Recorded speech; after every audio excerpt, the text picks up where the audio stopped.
بسم اللہ الرحمن الرحیم۔ عزیز طلبہ، آج ہم نے کہانی انصاف یا قاضی کا انصاف پڑھنی ہے۔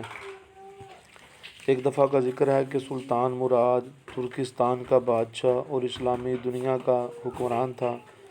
عیسائیوں کی بڑی بڑی حکومتیں اس کے نام سے لرزہ بر اندام تھیں۔ یوں تو ہر مسلمان حکمران کو امارات بنوانے کا شوق رہا ہے، مگر سلطان مراد مساجد کی تعمیر میں خاصی دلچسپی لیتا تھا۔ ایک دفعہ اس نے اپنے دل میں ایک مسجد کا نقشہ بنایا۔ یہ مسجد اس تخیل کا حسین مرقع تھی۔ اس زمانے میں ایک انجینئر کی بڑی شہرت تھی۔ بادشاہ نے اسے بلایا، مسجد کا نقشہ دکھایا اور مسجد کی تعمیر پر لگا دیا۔ وقت گزرتا رہا، جن ہفتوں میں ہفتے مہینوں میں اور مہینے سال بنتے گئے۔ مسجد بنتی رہی اور بنتی گئی، لاکھوں اشرفیاں خرچ ہو گئیں، آخر مسجد مکمل ہو گئی، جو فی الواقع ایک شاندار عبادت گاہ تھی۔ انجینئر نے بڑے دعوے کے ساتھ بادشاہ کے حضور حاضری دی اور عرض کی، حضور مسجد تیار ہے، ملاحظہ فرمائیے۔ بادشاہ اگلی صبح کو مسجد دیکھنے کے لیے گیا۔ مسجد کو ہر طرف سے دیکھا، مگر اتفاق دیکھیے کہ اچھی عمارت اپنے تقاضے لیے بادشاہ کی نظر استحسان کی منتظر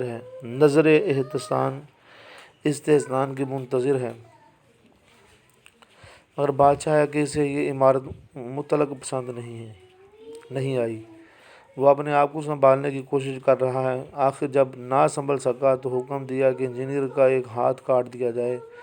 حکم کی دیر تھی، جلاد نے حکم پایا تو ہاتھ کاٹ دیا۔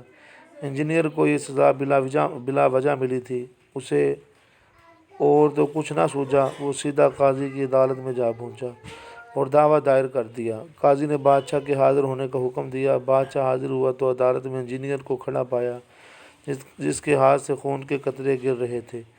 بادشاہ یہ دیکھ کر گھبرا گیا۔ قاضی نے بادشاہ کے بیانات لیے اور حکم دیا کہ بادشاہ کا ہاتھ کاٹ دیا جائے۔ اس کے ہاتھ سے بھی خون گرنا چاہیے تاکہ آئندہ غلط فیصلہ نہ کرے۔ بادشاہ نے قاضی کا فیصلہ سنا تو اپنا ہاتھ آگے بڑھا دیا۔ انجینئر نے دیکھا تو اس کی چیخیں نکل گئیں اور بولا، میں نے انصاف پا لیا، میں بادشاہ کو اپنا خون معاف کرتا ہوں اور بغیر کسی دباؤ کے بخشتا ہوں۔ یہ سن کر بادشاہ کی جان میں جان آئی۔ اس نے انجینئر کو بہت سا مال و زر دے کر رخصت کیا اور اللہ کا شکر ادا کیا کہ اس کی سلطنت کے قاضی اسلامی حکام کے اعلان میں اس قدر دلیر ہیں کہ بادشاہ کو بھی مجرم قرار دے دیتے ہیں۔ نتیجہ، جہاں انصاف کا بول بالا ہو وہاں امن ہوتا ہے۔